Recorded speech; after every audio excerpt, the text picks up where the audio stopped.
This episode of the podcast was filmed just 2 weeks before the 2022 Russian invasion of Ukraine, and unfortunately some of the content has turned out to be quite prescient. The following is a conversation with Ankit Panda, who is the Stanton Senior Fellow in the Nuclear Policy Program at the Carnegie Endowment for International Peace. Ankit is an expert in the Asia-Pacific region, focusing on nuclear strategy, arms control, emerging technologies, and US extended deterrence. He's also consulted for the United Nations and testified before the congressionally chartered US-China Economic and Security Review Commission. Ankit is also an award-winning author, and he hosts a fantastic podcast on Asian geopolitics, which I can highly recommend. Links below. Here we discuss the impact of mutually assured destruction on conflict and peace, as well as the impact that Russian incursions into Ukraine may have on nuclear proliferation. We discuss the domestic and geopolitical nuclear strategy of countries like North Korea, as well as their capabilities. Is Russian estrangement from the EU and the world of strategic benefit to the US, or is it an unwelcome distraction from US focus on China and their interests in the Asia-Pacific region? We also cover US strategic insolvency in the face of rising Asian power, new economic challenges, as well as the emergence of new military technologies like drones, artificial intelligence, and hypersonic missiles. The content of the discussion is fairly heavy given the current circumstances, but I hope you find it clarifying. Escaped Sapiens. So today what I hope to do is get a better idea for how politics interacts with science and technology, how they influence one another. And I suppose the most obvious connection between the two is through military technology. And so that's where I'm primarily going to focus. And I thought I'd start with a big question. And so to what extent does mutually assured destruction to what extent is it the main thing that keeps peace in the world today between major powers? Or do other factors like economics and trade connections play more of a role today? Yeah, so you're asking a pretty fundamental question in the field of international security. This is one that I think honest people disagree about in good faith. I have my own views on this matter. Mutually assured destruction, of course, is, I think, a popular manifestation of how I think people presumed that nuclear strategy worked, primarily during the Cold War between the United States and the Soviet Union.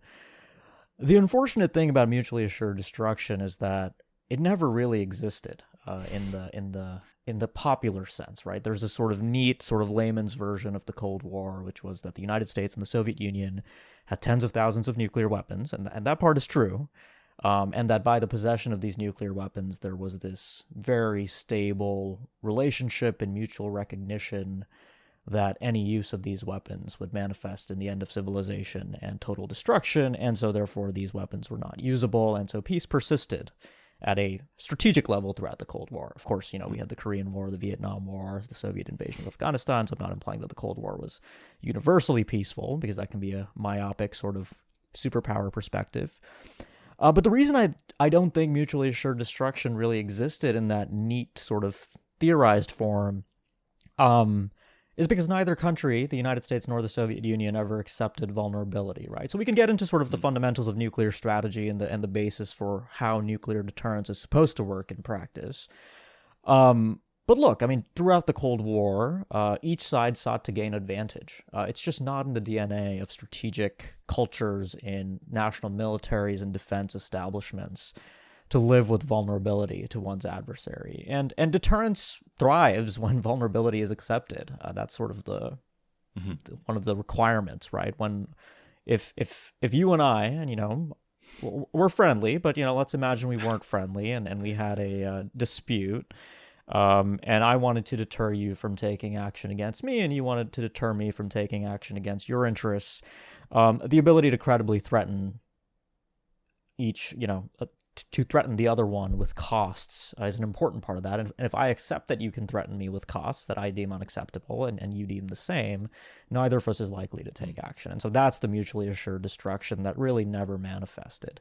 It was an aspiration. There were talks on arms control and strategic stability during the Cold War where national leaders recognized this. One example that I think is always quite interesting is that in the late 1960s, Robert McNamara, U.S. Defense Secretary, would give speeches in Washington about why he thought the Soviet Union needed to enhance the survivability of its nuclear forces, and this sort of really seemed absurd to a lot of people in Washington. But McNamara was sort of coming at this from the perspective of, well, look, if the Soviets don't make these changes and their forces are too vulnerable to our attack, that's fundamentally going to be destabilizing, because in a crisis, the Soviets might then feel overwhelming incentives to launch their capabilities first, lest they lose them in a U.S. first strike. So I'll stop there, but there's a lot to dig into here. I mean, this is pretty much one of the fundamental questions that continues to divide the field. You're sort of on one side or the other on the issue of,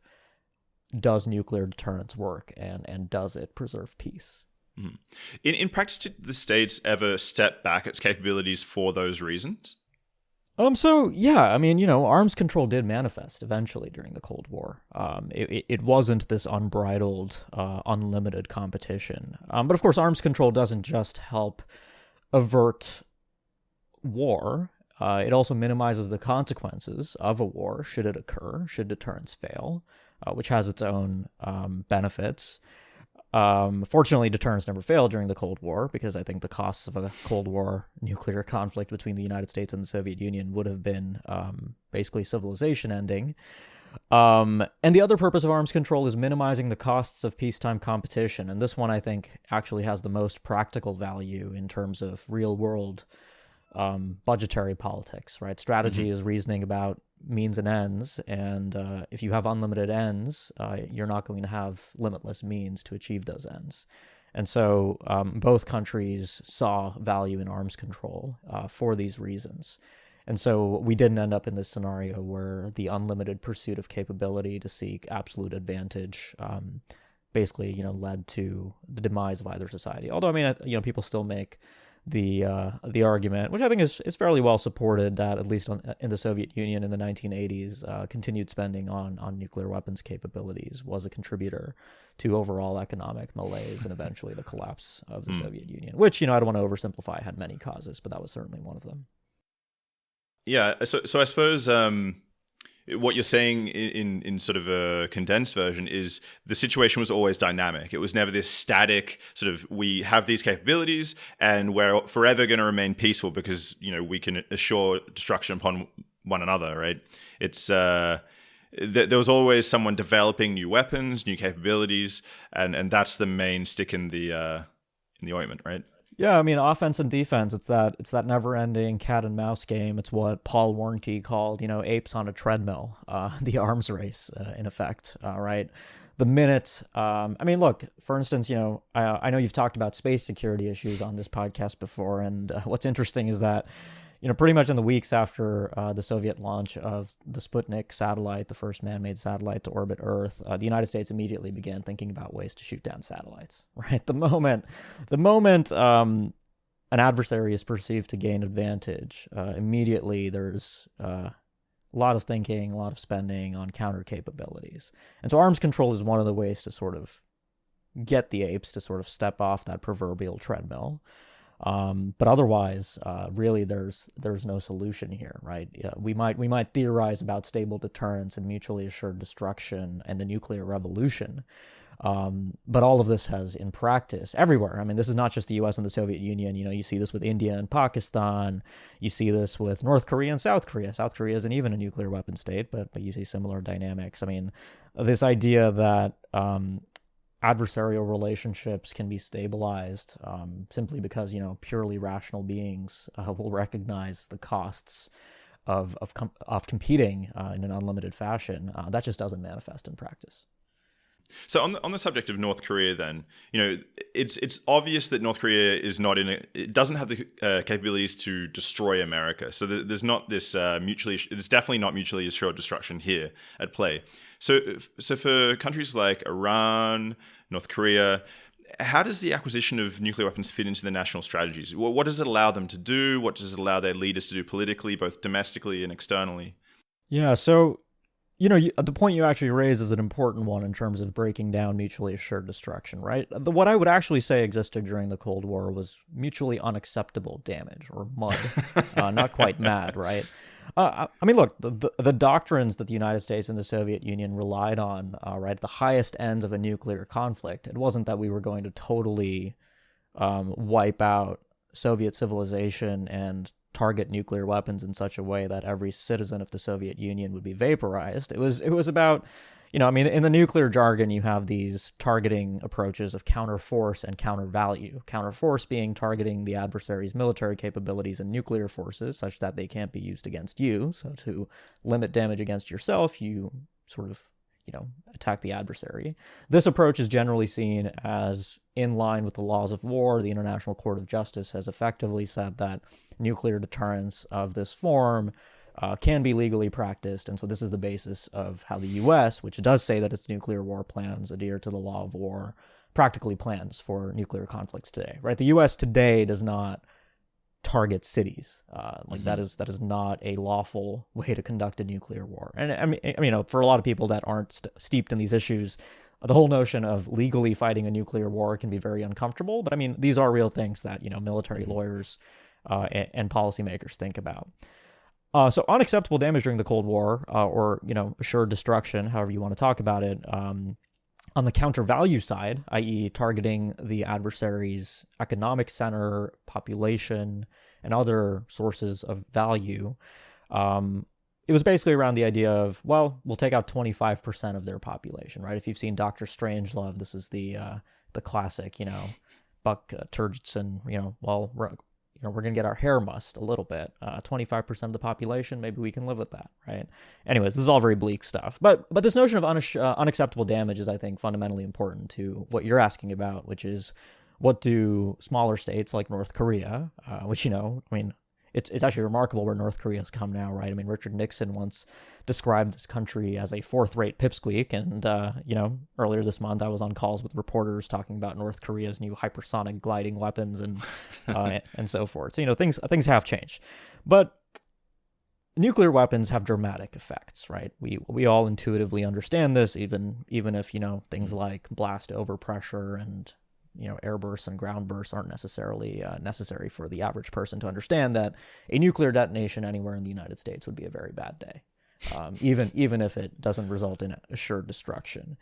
And so this is really the basis for these smaller states, right? I mean, North Korea has, the GDP estimates for North Korea are very imprecise, but basically North Korea's total GDP in 2022 is on the order of what the U.S. maybe spends on a couple aircraft carriers, right? But they have nuclear weapons. And our GDP is in the tens of trillions. And any American president is going to think twice, 3 times, 4 times, 5 times before taking military action to either kill Kim Jong Un or to otherwise degrade North Korea's nuclear forces, because the North Koreans in 2017, for the first time, demonstrated the ability to range all 48 of the continental United States with nuclear weapons. Right, so even a single nuclear detonation over Manhattan, over Washington, D.C., Los Angeles, San Diego is something that an American president has to consider. And, I mean, you could talk about the fact that, well, North Korean missiles aren't reliable, so maybe they only arrive at their targets 50% of the time. We have a missile defense system that's about 50% effective. But even if you still, you sort of boil together all those probabilities and you sort of take the expected value of an American president undertaking an attack on North Korea and failing to destroy every single one of North Korea's nuclear weapons, the North Koreans get one off. And because the casualties and the damage associated with a nuclear conflict are so high, that's still a very, very costly expected value of sort of going to war. I'm not saying that, American presidents are perfect Bayesians who sort of think about conflict and crisis in this way. But I think their advisors and military planners, do consider this, right? This is now a practical planning consideration for U.S. military operations on the Korean Peninsula. So this country that was once a fourth-rate pipsqueak now finds itself in a nuclear deterrence relationship with the United States. And this is, this is me telling you this. I mean, this is not the basis of American policy, right? Joe Biden does not believe that we are in a nuclear deterrence relationship with North Korea. And this is a problem, right? I think it's important to be realistic about these things. We're still, for the last 30 years, our frame for North Korea policy has been nonproliferation, right? That North Korea is the horse that ran out of the barn, and we're going to put it back in the barn. And I'm sorry, but that's probably not happening in my lifetime. And I'm still pretty early in my career, so hopefully, that's going to be a good few years. And so not dealing with the issues that arise as a result of this deterrence relationship, I think creates a bunch of risks, right? If we don't treat the North Koreans seriously and we don't treat their capabilities seriously, in a crisis, I think there's a lot of room to sort of miscalculate. And this is sort of the fundamental theme that goes into a lot of the work that I do, which is, I'm not a disarmament activist. I'm not a nuclear deterrence theorist. I'm really concerned with nuclear escalation and avoiding the use of these weapons, right? It's that incredibly low probability, high consequence event that primarily motivates a lot of what I do.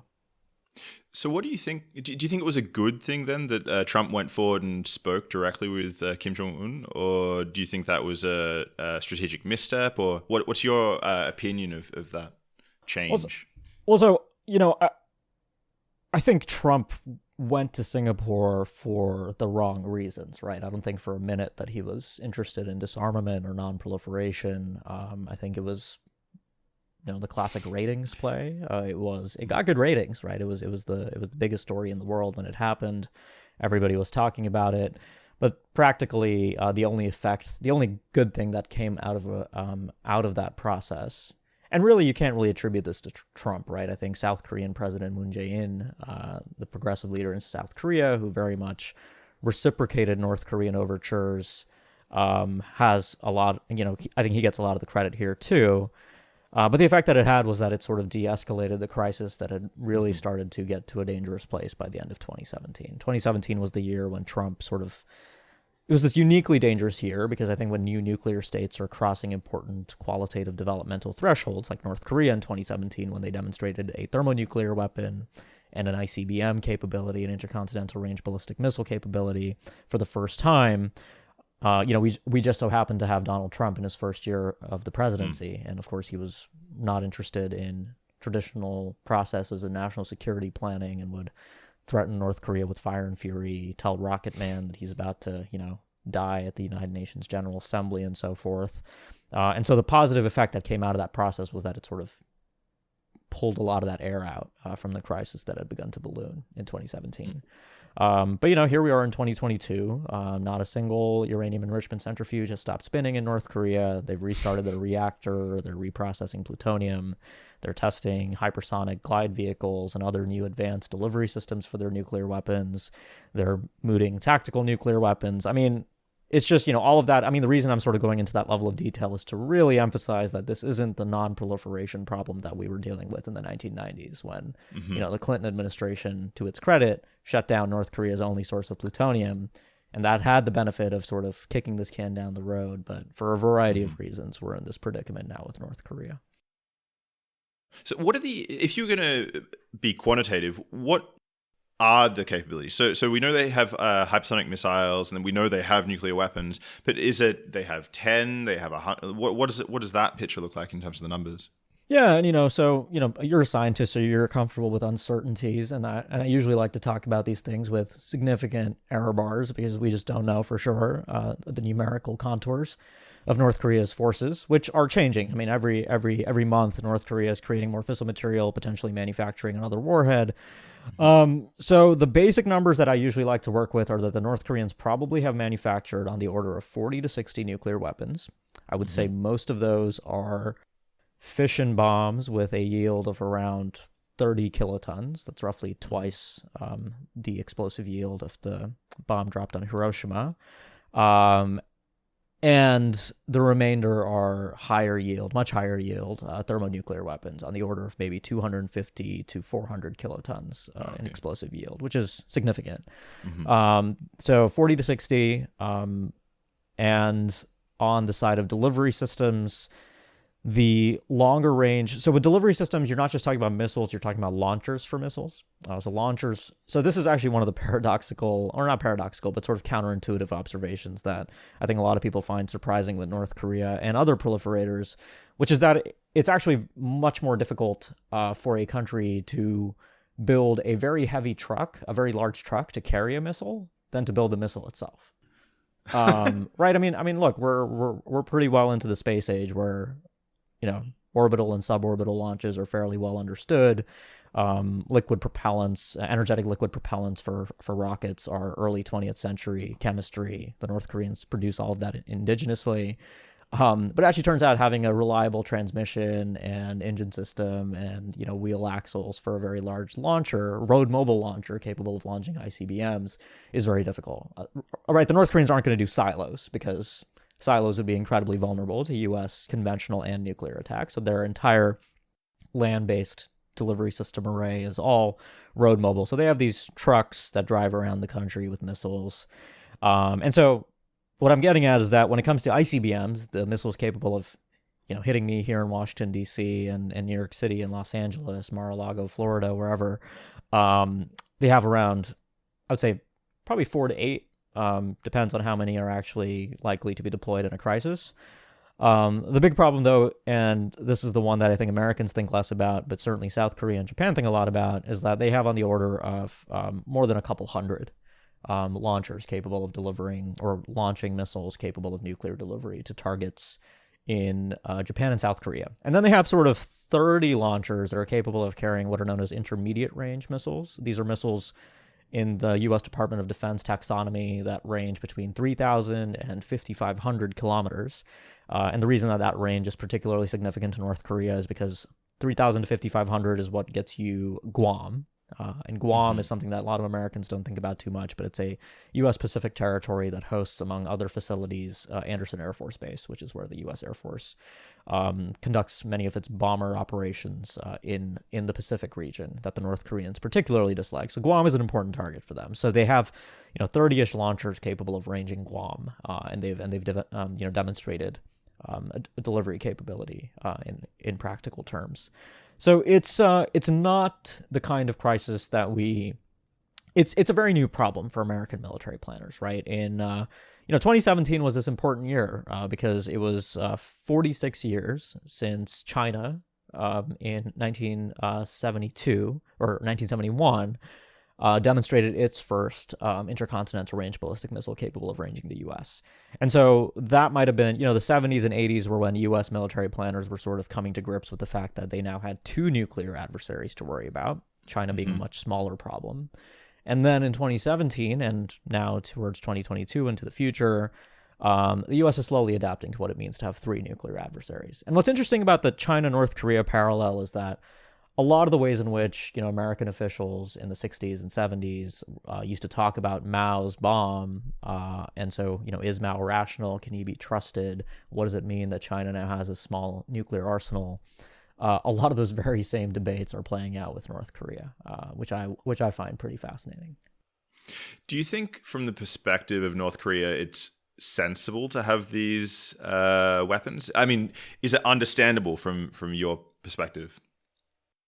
So look, I think answering that question depends, it depends on whether you accept the frame of North Korea's political system and regime, right? They're effectively a Marxist-Leninist monarchy, really a unique polity. They have outlasted the Soviet Union. They've been around longer than the People's Republic of China. If anything, they're survivors, right? They're on the 3rd generation of a familial line of succession, with Kim Jong Un inheriting from his father, Kim Jong-il, who inherited from his father, Kim Il-sung, the leadership of this country.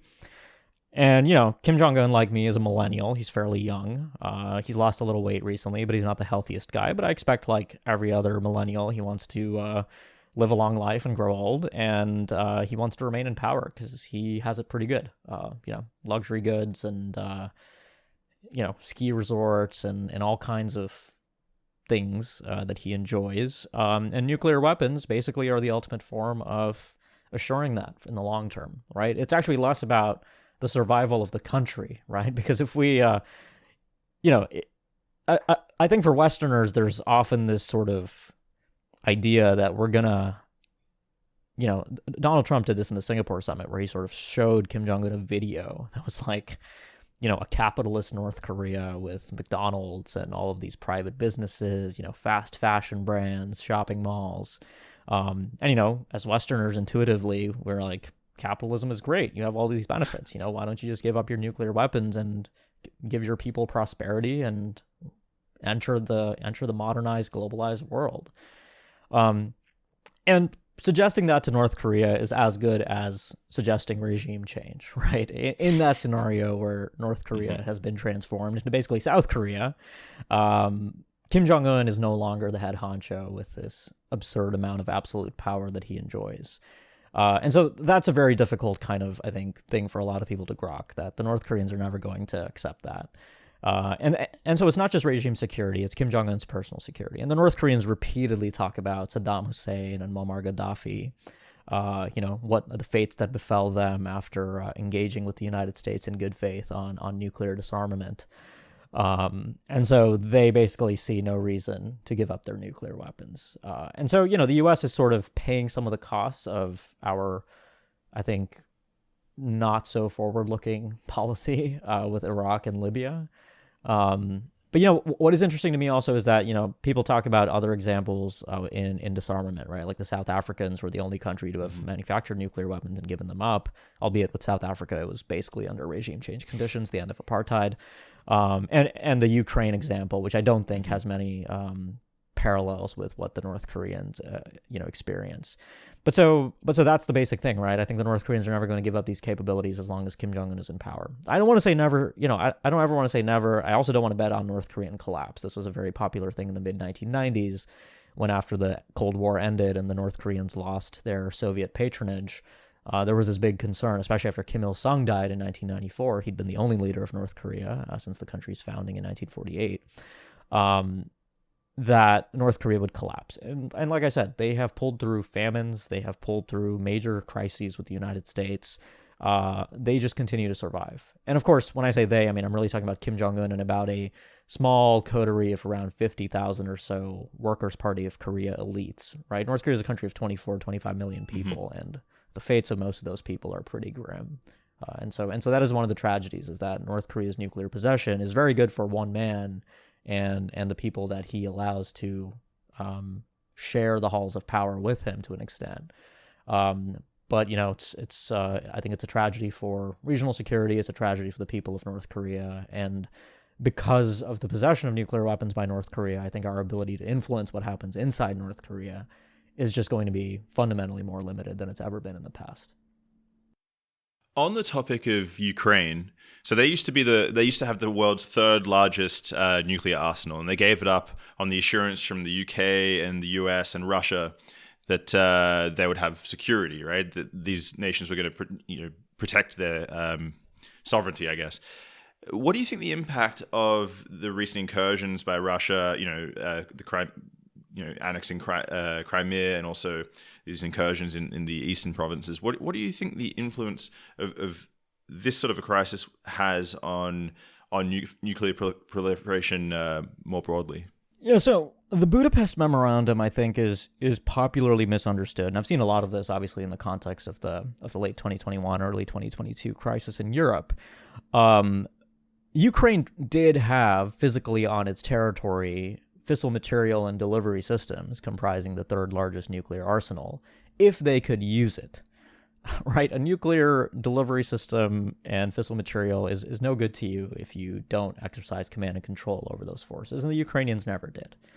Right? The sort of cryptological basis for accessing those weapons was still held by the Russian Federation. And so this idea that the Ukrainians sort of entered this bargain where they would give up a nuclear arsenal that they controlled in exchange for security guarantees is just not what happened. And I think that sort of is a pretty important detail because I think it if the Ukrainians did control those weapons and they gave those up, I think that would be the most remarkable gesture of disarmament in world history, right? And that's just not what the case was. The Ukrainians knew that the Ukrainians had a choice, right? I mean, they could have spent the resources to decrypt. Either decrypt whatever command and control the Soviet Union had implemented in hopes to gain control of those weapons.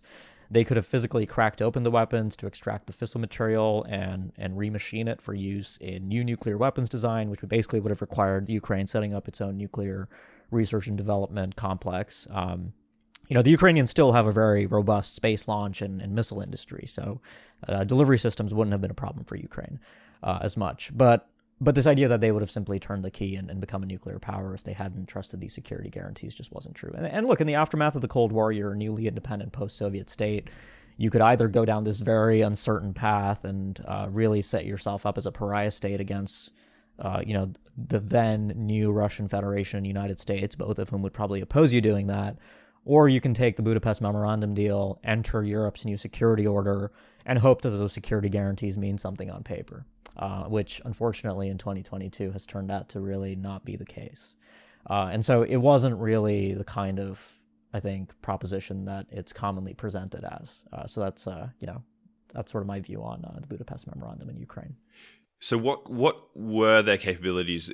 Could they have was the extent that they could have made a dirty bomb, or is that all they could have done in the short term?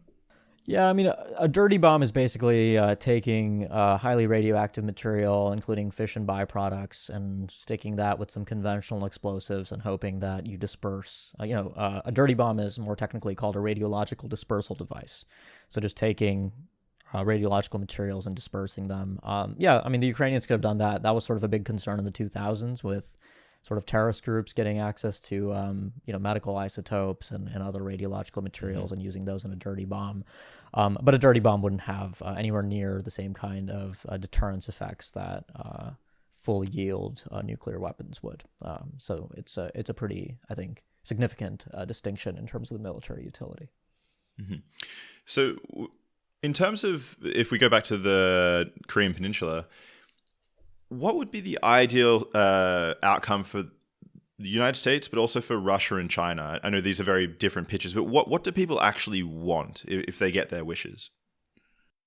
I mean, so, as a matter of policy, I think all of these countries still want denuclearization of the Korean Peninsula, right? A Korean Peninsula free of nuclear weapons. That is the policy of the United States, of Russia, of China. It's a little absurd at this point because basically everybody, you can poll the publics, you can poll, people like me who work on these issues. Basically, the overwhelming consensus is that North Korea is not going to give up its nuclear weapons anytime soon. Mm-hmm. So there's this huge disconnect, right? But if we dig deeper, I think the U.S. is starting to get to a point where basically they don't want the North Koreans to become a major headache, right? The way I talk about this is, we've lost with North Korea. No American president is going to admit this, but we've lost. 30 years of policy have failed pretty spectacularly.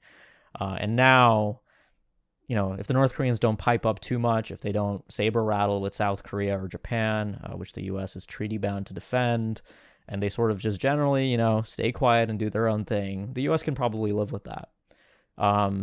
Doesn't seem like that's what the North Koreans are going for, right? They fundamentally want their nuclear weapons to compel the United States into this new type of coexistence where basically we admit that we failed and we give them sanctions relief, right? The North Koreans are under tremendous economic sanctions on the multilateral level at the UN Security Council across 11 resolutions between 2006 and 2017. And so rolling back those sanctions, which would allow the North Koreans to pursue economic development on their own terms, right? So not the McDonald's and shopping malls vision of Donald Trump, but Kim Jong Un's own version of sort of not reform and opening up like China or Vietnam experience, but really, developing with North Korean characteristics, basically industrial policy on a large scale. And that's the hope. I think for China, the set of incentives that underpin the sort of surface interest in denuclearization is primarily stability. The Chinese don't want the North Koreans to collapse. They don't want refugees flowing over the border into China. They don't want a military coup. They don't want a nuclear accident. So these are, I think, interesting concerns for China because, when you have a neighbor like that, a North Korean Chernobyl with, massive radiological dispersal into northern China would be a nightmare. So it's actually interesting, like the People's Liberation Army in China has been observed conducting exercises that, make use of facilities that resemble facilities in North Korea. And so they have their contingencies, right? The China-North Korea relationship is fascinating. It's really complex. It really gets flattened out in a lot of the contemporary debates that happen in the West, where the notion is that they're sort of shoulder-to-shoulder allies that disagree on very little, but there's a tremendous amount of mistrust. In fact, I'd say if there's anything that's sort of hardwired into North Korea's strategic DNA, it's just a chronic mistrust of basically every other actor in the international system, be that a nation state, be that an international institution. I don't want to get too much into international relations theory, but North Korea is probably the sort of prototypical neo-realist state. that, international relations theories, I think, do a decent job of explaining state behavior, but not a great job in reality because, humans are fallible and there's a lot of emotion and psychology that affects state decision-making. But the ways in which the North Koreans act with regard to even their closest partners, I think really underscores a very sort of anarchic view of the world, that the world is a dangerous, brutish, life in the international system is nasty, brutish, and short if you don't do whatever it takes to assure your own survival. Building nuclear weapons, cyber weapons, using chemical weapons to assassinate your half-brother in Kuala Lumpur International Airport, which did happen in February 2017. So it's this really, I think, unique view of the world. And I think, again, failing to understand this, I think also impinges on our ability to successfully deal with the North Koreans. From that perspective, it really does make sense that you'd invest money in nuclear weapons. It sounds sensible almost. So what would be so we haven't spoken about Russian yet, but what would be the downside for China if there was reunification along South Korea's lines? I think China would prefer a Korean Peninsula status quo to a unified Korean Peninsula on South Korean terms. But I think China could live with a South Korea unified along those terms, right? Korean unification is sort of this immensely consequential hypothetical, and there's lots of sort of subsidiary questions that I think affect how we assess that scenario, right? Is South Korea still allied with the United States, or is a unified Korea with some 80 million people, much more favorable demographics, a completely changed threat environment because South Korea, which is actually a tremendously capable military on its own, would no longer have to primarily worry about deterring a North Korea in a post-unification scenario.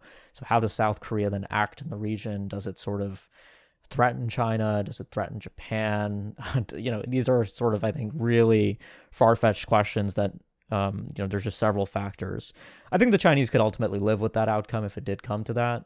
They would have to, right? The alternative would be risking a conflict with the United States by intervening in a unification scenario to stop unification, where the U.S. would then back South Korea. And I just don't think that China has the level of national interests staked on Korean unification to do that. Taiwan is a completely different question, right? That's one of China's core interests, and China would absolutely stake a conflict with the United States if it felt that it was going to suffer irreversible losses with regard to Taiwan. But I think on the Korean Peninsula, it's a different set of considerations.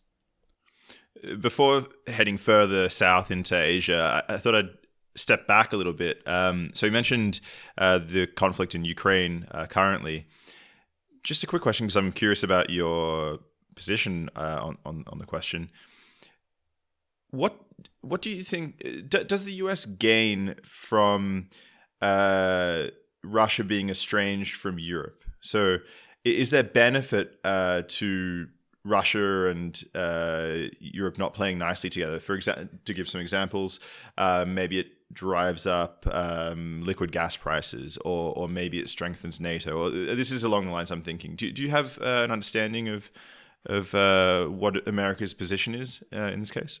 Yeah, so look, I think in a perfect world, the U.S. would have Russia just be a responsible member of the international community, one that remains a permanent member of the UN Security Council, significant in global affairs. But unfortunately, that's just not where things have headed with Putin, right? So I'm not a Russologist or a historian of Russia by any means. But my understanding from people that I respect in that field and who understand these issues quite well is that one of the fundamental causes of our predicament now is, I think, Vladimir Putin has a long memory, and I think fundamentally Russia has found itself not being treated seriously by the United States and Europe. And sort of, the collapse of the Soviet Union, I think, is viewed by Putin and a large portion of the Russian public as a national tragedy and embarrassment that was sort of significantly diminished Russia's prominence in global affairs. And so, in the 1990s and the 2000s, especially the 2000s under the Bush administration, the U.S. took a number of actions basically without any consideration of Russian interests, right? Not just withdrawing from the anti-ballistic missile treaty, which basically indicated that we no longer took Russian, nuclear deterrence with Russia seriously, but a number of other factors, right? And so right now, I think one of the things that's happening is by creating this crisis with Ukraine and threatening to fundamentally transform European borders in a way that hasn't happened since the Second World War, Putin has very much, I think, thrust himself into a position where the U.S. is taking Russia a little bit more seriously. I mean, quite a bit more seriously. There's been this exchange of sort of letters that's happened recently between NATO and Russia that's leaked. They're sort of discussing big picture questions about what is Europe, what should security in Europe look like? And so these are the kinds of discussions that really haven't happened since, the Helsinki Final Act. And maybe you could talk about the NATO-Russia Founding Act in the late 90s. But so, Russia, I think, has won to an extent in that way, right? If that is Russia's expectation. I'm not going to wade into the question of is Putin going to invade Ukraine or not, because I think, even if it is a bluff, a good bluff is always designed to be indistinguishable from a real threat. And so what is currently manifesting around Ukraine is indistinguishable from a bluff or indistinguishable from a true threat. The Russians could invade. They could back down if their interests are assessed. The threat is very much real. It could happen tomorrow. It could happen tonight. It could not happen at all. And so, I think also the other thing is that the U.S. right now in Washington, all of the interest is on China, right? This Ukraine crisis is actually, I think, a tremendous... I don't want to say a distraction, but I think it's a tremendous inconvenience for, I think, American designs to focus exclusively on Asia, right? The idea was that Biden would withdraw from Afghanistan, we'd sort of pull out from Iraq and Syria, the Europeans would hopefully take a greater stake in managing their own affairs, Russia wouldn't do what it's doing right now, and the U.S. could sort of go all in on Asia. But the thing is, the U.S. has too many interests around the world and just can't avoid being drawn into this. And so that's, I think, another factor here. But I think ideally, if we think about a post-Putin Russia, I think the U.S. goal would be to really have Russia just be another actor on the international stage. Maybe one we disagree with occasionally that has its own interests, but one that doesn't sort of revisit fundamental principles enshrined in the UN Charter, like the fact that national borders and national sovereignty should be respected. And I'm not anticipating that we'll get there anytime soon, unfortunately. Mm-hmm. Do you think America's current position as the number one, global cop is actually sustainable moving forward with the rise of China? Not at all. No, I mean, I think a lot of U.S. national security thinking is sort of predicated on this very sort of exceptional experience of unipolarity that the U.S. enjoyed in the 1990s, right? I mean, the level of power that the United States possessed in the international system in the 1990s was really only comparable to the immediate influence the U.S. had in the aftermath of the Second World War when Europe was still recovering, right? The triumphalism that manifested in the aftermath of the Cold War, this sort of idea that the U.S. could be invincible and influence global affairs everywhere, I think has led to this position where we have a level of strategic insolvency, by which I mean that we are writing checks to allies, partners, countries, issues, functional areas around the world that ultimately we can't cash. And I think that creates a number of problems, right? I brought up this idea earlier of strategy fundamentally being oriented around the notion of matching ends and means. And I would say that our ends today vastly outclass the means that we actually have available. And so there's this scrambling that happens where policy is fundamentally not reactionary, but reactive. And this also, I think, practically has to do with a number of other factors like politics in Washington, election cycles, where, a lot of the signaling that we hear from Biden administration officials on Ukraine is really, directed towards Republicans in Congress, directed towards American voters to show that, look, we're not being weak. We have sanctions, right? So foreign policy in democracies is always complicated. It's especially complicated when you're an insolvent global superpower, fundamentally in decline, right? I'm fundamentally bullish on the United States, right? Like, I'm a naturalized American citizen. I made that decision to naturalize pretty recently.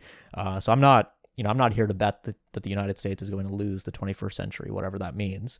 But I do think that there's an overdue correction. One of the things that I think unipolarity really bestowed on the United States was the ability to make mistakes, tremendous mistakes, and withstand those, right? The invasion of Iraq was a colossal foreign policy error, tragic not only for Americans, but especially for Iraqis, who died in the hundreds of thousands.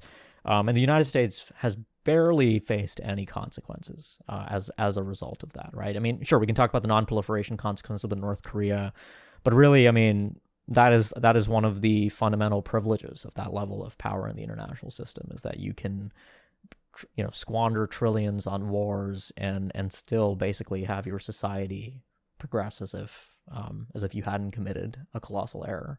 And I think that sort of status is what we're really beginning to shed, where missteps in our foreign policy are really going to have much more significant consequence. Other powers are going to become more prominent in the international system.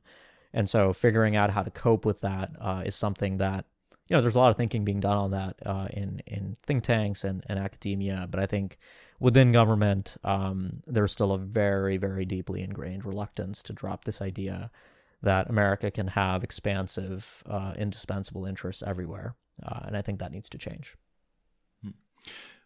What role does so America in the last century had these weapon systems, these super platforms like carriers and submarines. To what extent are these sort of giving way to newer technologies like drones and hypersonic missiles and artificial intelligence, and these new weapons platforms that are coming into play?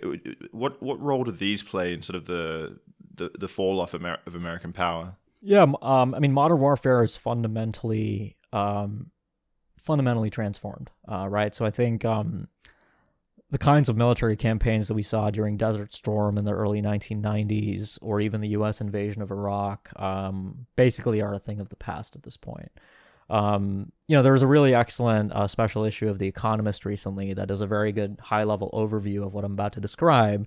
But basically, it's not just AI, it's not just strike systems like hypersonic weapons, which actually, can be slower than ballistic missiles in certain circumstances. But the fundamental revolution is really in I would say the sensor revolution. I mean, we just have smaller countries and big countries alike just have a lot more information available to them that can be analyzed and used in real time to inform military planning. And so this doesn't create a perfect decision-making environment, but I think this introduces a dynamic where the pace of warfare occurs fundamentally on much, much faster timelines. And so we've never seen a sort of modern war of the scale that I'm about to describe. But so one of my major projects right now is looking at this issue of missile proliferation in the Asia-Pacific region, where all these countries are developing a number of strike systems, ballistic missiles, cruise missiles, hypersonic systems, that in a conflict would deploy very quickly and deploy at a number of targets to gain maximum advantage very early on. And so, one of the cases where we have seen some of this play out recently is sort of the conflict that played out between Armenia and Azerbaijan in 2020 in Nagorno-Karabakh. I'm sure not a lot of your listeners really paid attention to that because Nagorno-Karabakh, frankly, isn't on the front pages. You'd be surprised. I have a lot of Armenian listeners. Oh, okay. There you go. So then perhaps they are all too well acquainted with the tragedy of that conflict.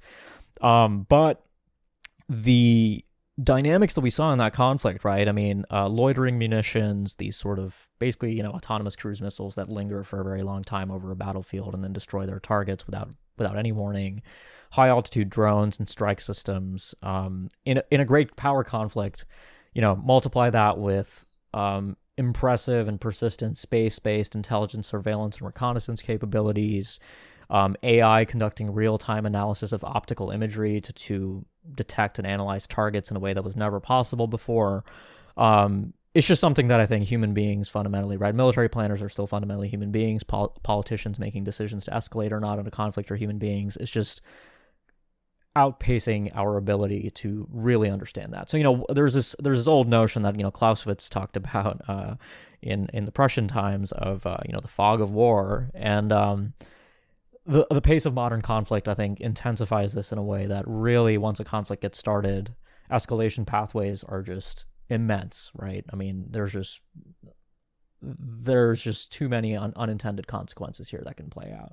And so that's something I'm trying to think about and sort of hopefully systemize in a way that makes sense to policymakers and defense planners so that, we don't just sleepwalk into this 21st century conflict where, before you know it, nuclear weapons are being deliberately used because the possibility of conventional defeat is so great, right? And so, you brought up aircraft carriers, surface ships. Submarines, I think, are still have a pretty important role to play because surveillance under the waves is still quite difficult. Even synthetic aperture radar satellites and other advanced space-based sensors can't quite pierce the oceans just yet. But aircraft carriers, are commonly described as sort of obsolete. I think the U.S. Navy would sort of reject that characterization. Yes, U.S. carriers would be obsolete if you sailed them into the Taiwan Strait, where they would immediately get blown up by anti-ship missiles. China even has longer-range anti-ship missiles. But despite all the headlines about Chinese carrier killer missiles, I do want to emphasize that the task of using especially a conventional warhead to strike a moving target like an aircraft carrier is pretty difficult, and we actually haven't seen conclusively that China has demonstrated that capability. There's a lot of headlines that will lead you to believe that. But basically the concept of operations now for the United States is to keep its carriers in sort of a safe zone, right? So in the jargon of military strategy, there's this acronym that's bandied about at the Pentagon, A2AD, anti-access, that's the A2, area denial. So using anti-access capabilities, long-range missiles backed up by robust strike systems and sensors to basically create a bubble within which your surface ships and aircraft will be very vulnerable to destruction. And at the vast geographic distances we're talking about in the Pacific, this is very difficult to do with practice.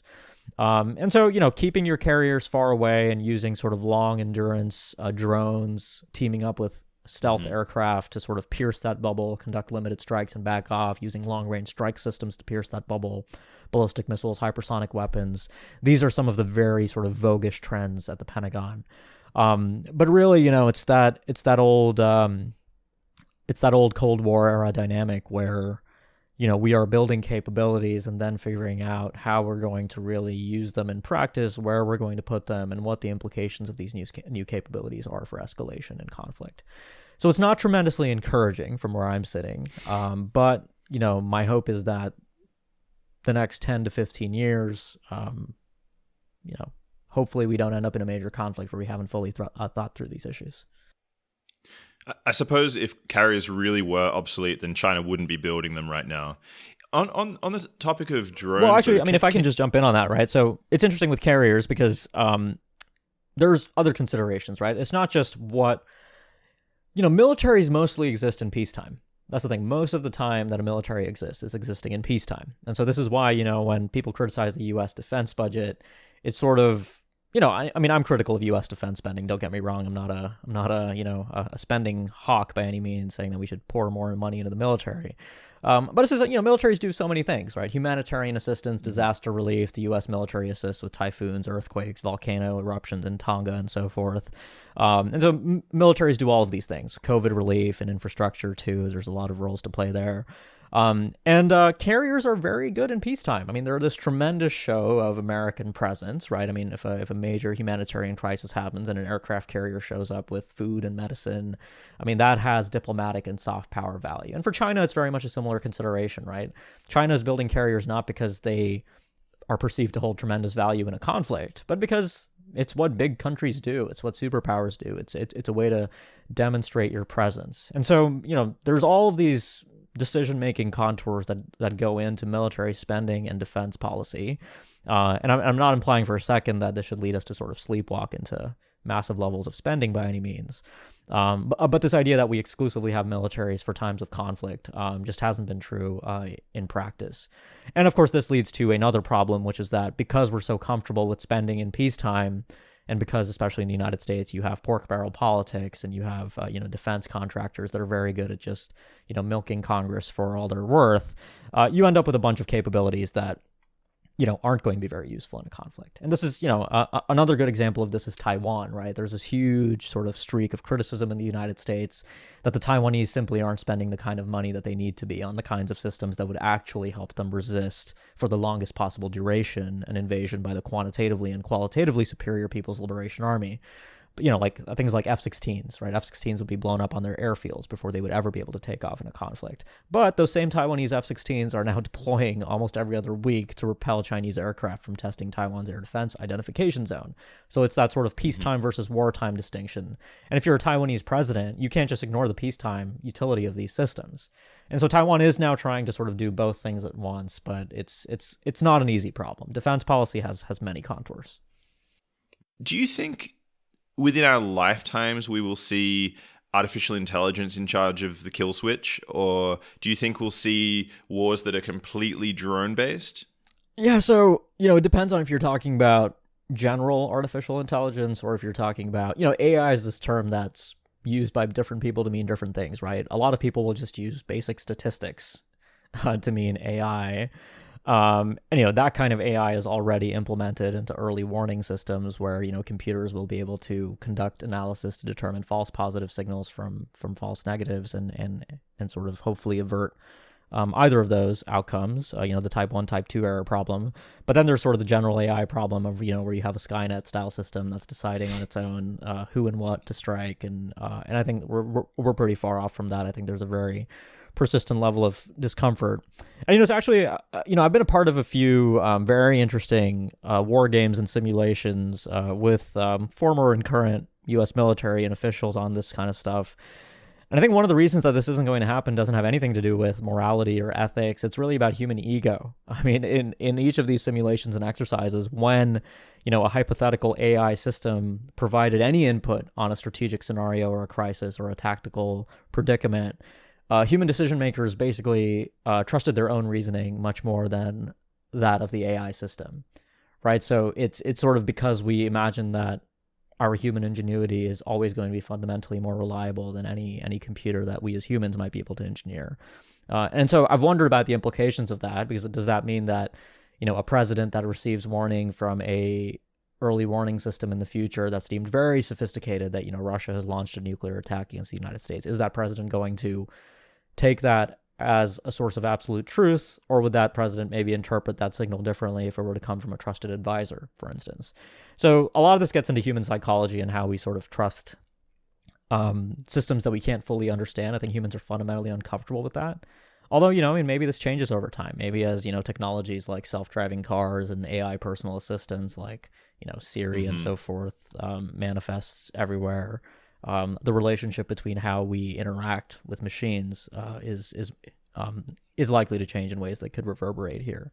But more generally, I think, this is not something that I presume will become a trend. Again, to go back to Nagorno-Karabakh, there were sort of concerns that some of the Turkish drones that were being used in that conflict were conducting an uncomfortably high degree of autonomous analysis before sort of human operators would authorize the strikes. And so there are these difficult ethical questions that come into that.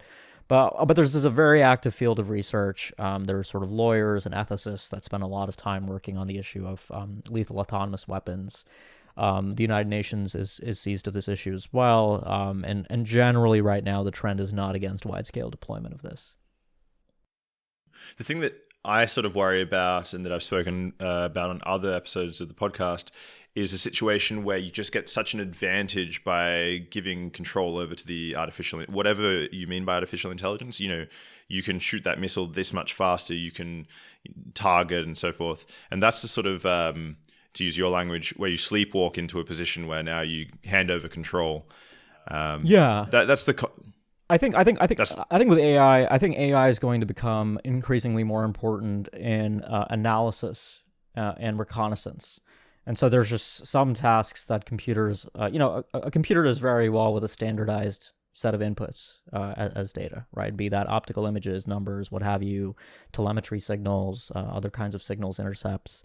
And so creating that fire hose is, I think, something the U.S. especially is very interested in. And so in a future conflict, that problem I highlighted of conflicts playing out at paces that just simply aren't feasible for human minds to cope with in any kind of strategic decision-making sense. The hope is that AI can make that a little bit more manageable. And it really depends on how that plays out in practice. I have a lot of sort of misgivings about thinking that that makes it okay for us to then sleepwalk into those conflicts because we're better equipped to manage those. I think there's a lot of assumptions that go into that might deserve serious rethinking. I want to just because we have to wrap up pretty soon, so I want to focus on just the South China Sea towards the end. So just a very basic question: why is the 9-dash line so important for China? Why is this important for China in the region, but also more generally in terms of its national strategy? So, I mean, the way it's presented is, the 9-dash line is sort of presented as a historical truth that for eons, traditional Chinese fishermen have been exploiting these waters, and so this is the basis for Chinese sovereignty. It has no basis in the UN Convention on the Law of the Sea, which China has signed and ratified. But the other reason is, more practical and more recent, which is that surveys in the mid-20th century turned up hydrocarbon or evidence of potential hydrocarbon reserves, and the fidelity of those assessments has grown. And so that, again, is a practical consideration that there's these hydrocarbons, these resources, that's of tremendous value. The other issue actually has to do with nuclear deterrence, which is that the South China Sea is where China bases its ballistic missile submarines. So China isn't blessed with the kind of geography that the United States enjoys, where we have sort of unbridled access to two oceans, where we can persistently, at all times, have multiple ballistic missile submarines out there, which means that if anybody were to ever nuke us, we would, without any doubt, have the ability to retaliate, right? And that's very stabilizing. It makes us sleep pretty well at night. China doesn't have that same assurance because their nuclear forces are much smaller, and so they have 6 ballistic missile submarines. They don't do what is known as continuous at-sea deterrence, which is what the US and the UK and France do. So they basically keep them in port, and they flush them out into the South China Sea. And hopefully, they would get them out into the Western Pacific because China's submarine-launched ballistic missiles are, frankly speaking, not very good and don't have the range to range the United States from the South China Sea. But also, that means that they need the South China Sea to be a bastion, which is what that strategy of submarine basing is called. You want a bastion where, enemy submarines and surface ships and helicopters and aircraft aren't able to freely roam. And so I think this notion of building artificial islands in the South China Sea, military outposts, putting anti-aircraft systems there, over-the-horizon radars, and so forth, a lot of that has to do with building a better bastion and giving China a little bit more of that comfort. I'm talking about the South China Sea, of course, in a U.S.-China context, but, the other factor is that you have these other territorial claimants, Vietnam, the Philippines, Brunei, Malaysia, and Indonesia, which is a maritime claimant, but not a territorial claimant across the 9-dash line. And so all of these states have their subsidiary interests. And so it's a complex issue, again, like so many things. And unfortunately, China, by just simply ignoring international law in this area, has set itself up pretty well. Like the fait accompli in international politics, I think, is very much manifested in the South China Sea, where facts have simply changed on the ground and on the water. See, that's what I was curious to ask, whether China really just has to wait, as it becomes more powerful and it's more able to assert itself. Do you think it's going to be able to just claim that this is, this is our territory, this is the way it is now? There's no one who can actually say no. Is that how you think things will unfold in the future? I hope not, right? The basis for the international system that we have is that might does not make right? So international law is basically a tool that evens out differences between levels of state power, right? So we don't live in this sort of Hobbesian state of nature, right? The North Korean view of international politics is not one that the United States shares, right? We think that rules matter. Unfortunately, we ourselves have flouted the rules. We ignore international court rulings when we don't like them. We're not a member of the Rome Statute or the International Criminal Court. We can talk about the Trump administration's withdrawal from treaties. So there is a tremendous amount of American hypocrisy. I'm not going to be the think tanker in Washington who pretends that there's this pristine rules-based order that only China and Russia transgress against. And again, of course, U.S. officials would reject that characterization because, the view in Washington is that we're the good guys, they're the bad guys. And so, they need to stop being bad guys. But so China is now becoming more powerful. They're a country of 1.4 billion people, and their power is rising to a level commensurate with their population. And so they sort of see a return to an equilibrium in global affairs after this sort of aberrant period since the end of the Qing dynasty. That sort of, the Qing dynasty overall was sort of correlated with the decline of China as an imperial power more generally as the Europeans went in and the Opium Wars happened in the mid 1800s. But the notion is that, look, China is going to become more powerful. We're going to become a much more significant source of ballast to the international system, and we're going to, cut ourselves a few big pieces of cake as we sort of settle into this new role. And so that obviously pushes back pretty significantly against this U.S. vision where, there is a rules-based order, and sure, we might not follow it, but China absolutely needs to follow these rules. And so this is, one of the fundamental tensions that's leading to increased friction, increased geopolitical rifts between the two countries. And look, I'm not implying that, there's a level of equivalency between the U.S. sort of sometimes conveniently ignoring aspects of the rules-based order and what China's doing. I don't think that's true. I think, what's happening in Xinjiang is absolutely, a genocide that I think China is hoping that its size and status in the international system will simply shield it from any criticism, which I think sadly is playing out, right? Even, this is the Uyghurs and other Muslim minorities are being brutally repressed, but the Organization of Islamic States, for instance, is very, very reluctant to criticize China for economic considerations and so forth. And so one of the fundamental questions as we sort of navigate the rise of China is, what exactly does power in practical terms get you in the international system in the 21st century? Is this sort of rules-based order that the U.S. and the West think was brought into existence after the Second World War and sort of further bolstered after the end of the Cold War, able to withstand that? And I think the answer is very much an open question.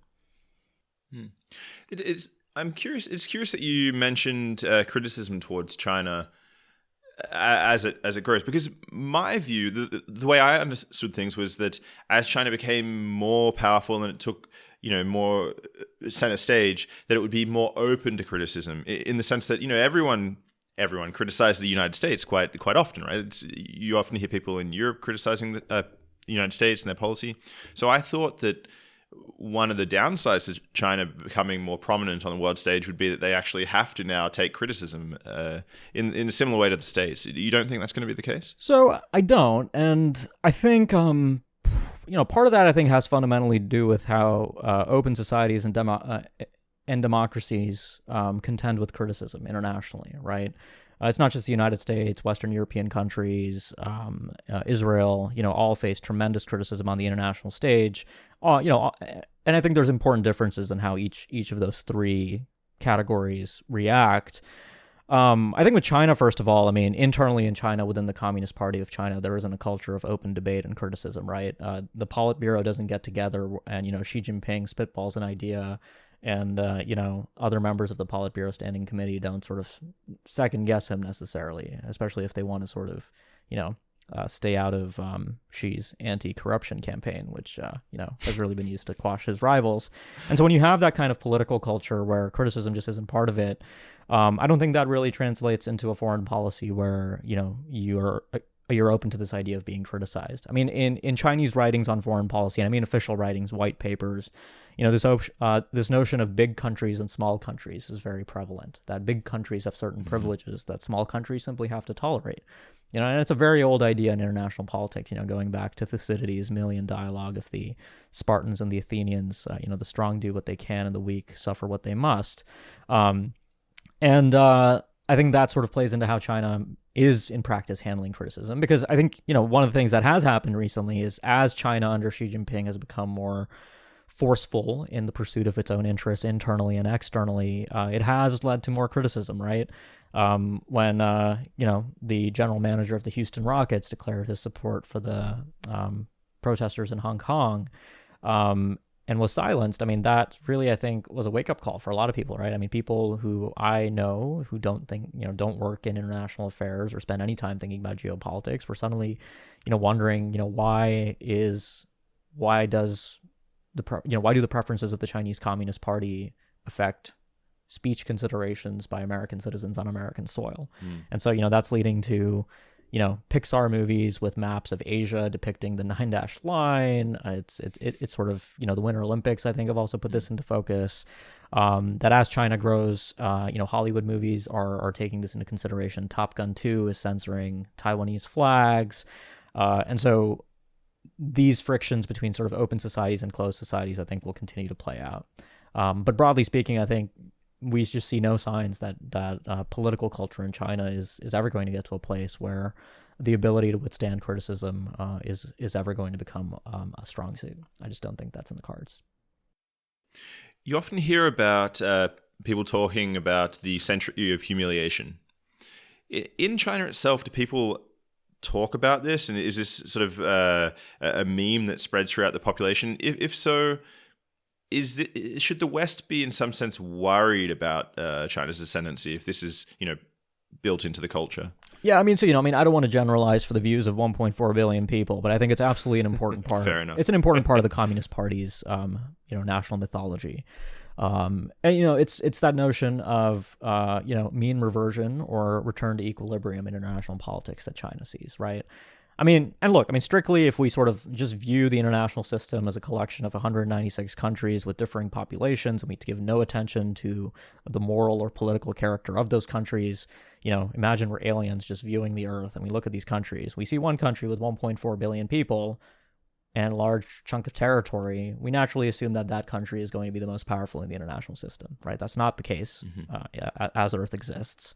But I think Chinese leaders on some level, share that view that, China is the center of Asia, which is the world's, it is the, half the world population lives there. It's the economic heart of human activity on Earth today and certainly into the future. And that, that China deserves to sort of assume its natural position, that there's this natural order that should exist in the international system that's sort of been offset by, centuries of European colonialism, the Industrial Revolution sort of manifesting a very asymmetric distribution of technological advantage, and all of that is being rectified now. And so that's kind of the Chinese, I think, Communist Party view of this. And that's fundamentally dangerous, right? Because the U.S. rejects that, and anytime you've had sort of a systematic disagreement on that level between major superpowers, one status quo power and one rising power, the conditions for conflict are pretty ripe. And so that's, I think, one of the fundamental questions that we're going to be witnessing the answers sort of play out to in the coming decades. And there's other reasons to be, I'm also not trying to indicate that China is 12 feet tall or this, that China is going to take over the world by any means. There's lots of weaknesses in China. I think their political system is fundamentally weak. I think one of the things that keeps Xi Jinping and members of the Politburo up at night is the story of how the Soviet Union collapsed.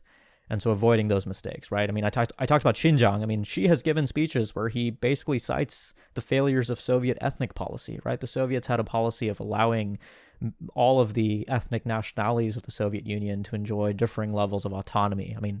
Stalin wasn't the bright spot there, but later on. And Xi's analysis was that, look, Brezhnev, Andropov, Gorbachev, all of these guys just didn't know how to manage internal security affairs, and we're not going to make those mistakes. And so China perceives a number of weaknesses, right? The one-child policy, and now trying to overcorrect for it, this massive systematic demographic weakness that China has. There's a lot of insecurity there. So it's not that, we should be worried about China because China is going to become strong and act out of strength. It's also we need to worry about what China might do out of perceptions of weakness and a chronic sense of insecurity. I think one of the biggest problems is that Chinese leaders fundamentally still believe that the U.S. rejects the legitimacy of their political system and seeks to change their regime. And right, it's that same problem that the North Koreans worry about, that we don't fundamentally see the Communist Party of China as a legitimate, as the legitimate government of China. And if that isn't an assumption of American policy, and depending on who you ask in Washington, you're going to get different answers to that.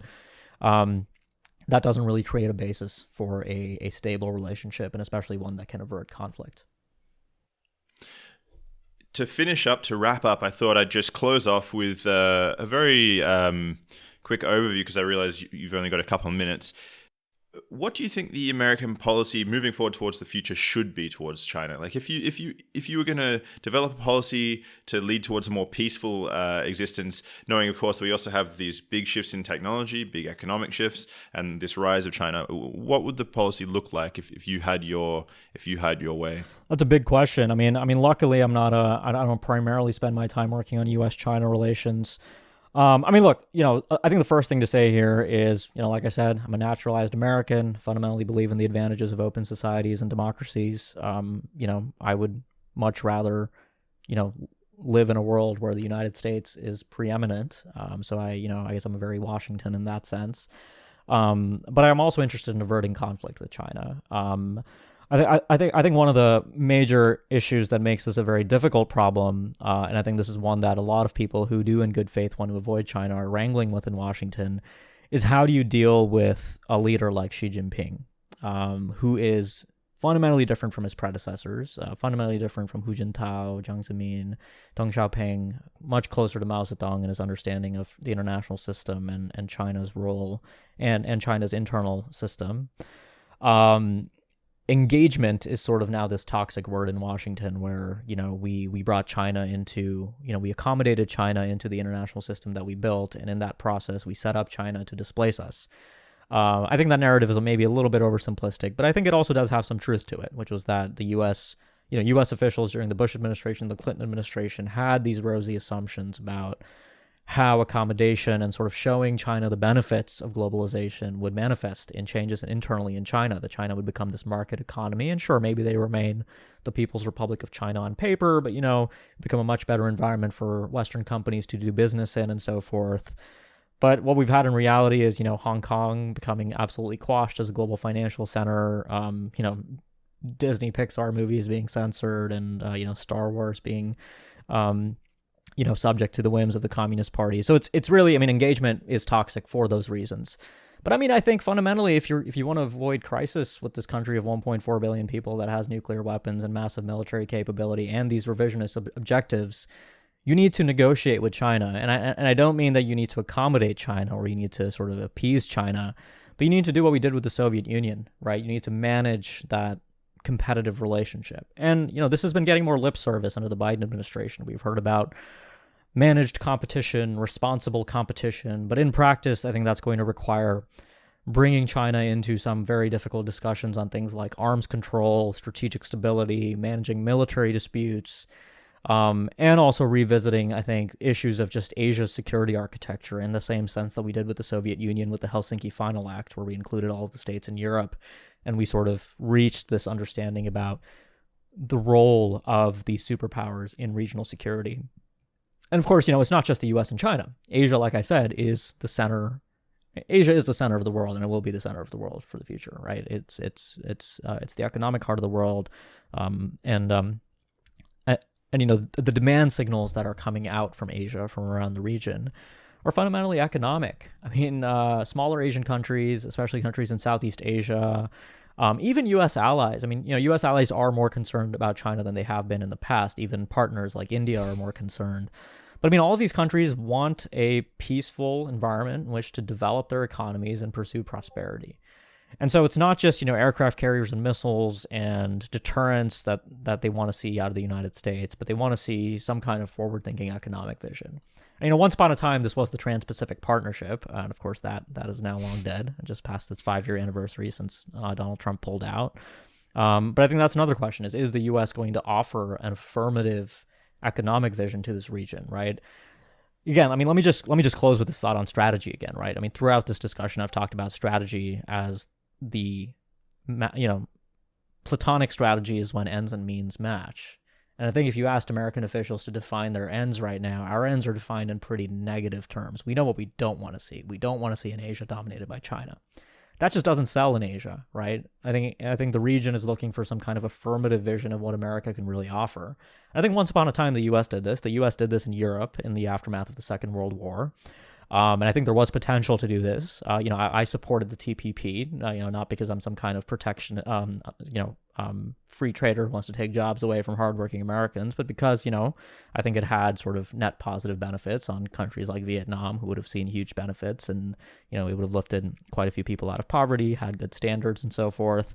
But for reasons of domestic politics in the United States, there's no appetite for moving away from protectionist policies, right? Joe Biden has to think about the 2024 election. It'd be a pretty good way to lose that election if he were to come out in favor of a new trade agreement in Asia. That would be, catnip for Donald Trump to campaign on.